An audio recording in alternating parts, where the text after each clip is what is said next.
محکمہ موسمیات کی پیشن گوئی کے بعد نازآباد ٹاؤن محکمہ سینیٹیشن حرکت میں تھا اور یقینی طور پر جب بارش ہوئی تو ڈائریکٹر سینیٹیشن ظہیر احمد اپنی ٹیم کے ہمراہ فوراً برآمد ہو گئے اور شاہراہوں پر برساتی پانی کی نکاسی کو یقینی بناتے رہے اور بارش کے ساتھ ہی سینیٹری ورکرز کام کر رہے تھے۔ انڈر پاس میں جو کہ بلدیہ عظمیٰ کراچی کی قانونی طور پر اخلاقی طور پر ملکیت ہے، لیکن ان کے افسران تو عید منانے میں مصروف رہتے ہیں، وہ تو انڈر پاس کا معائنہ ہی نہیں کرتے، جو کہ انجینئرنگ ڈپارٹمنٹ کے لوگ ہیں، ان کو تو پتہ ہی نہیں کہ انڈر پاس ہمارے پاس ہیں کتنے اور ان کی موجودہ صورتحال کیا ہے۔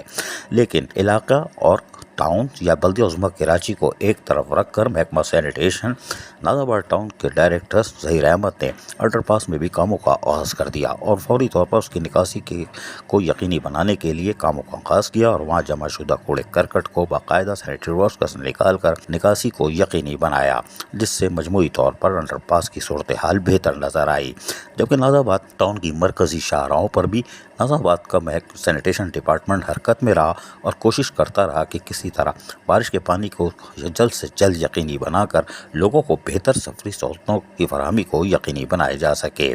مرکزی عیدگاہ نازآباد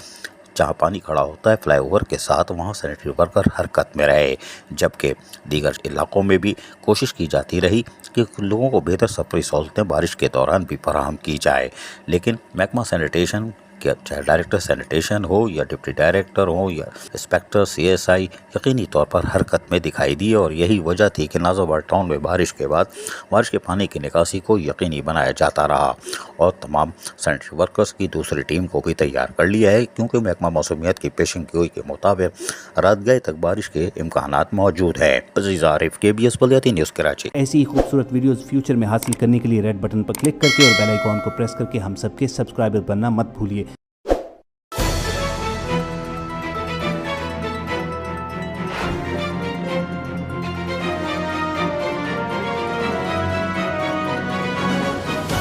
KBS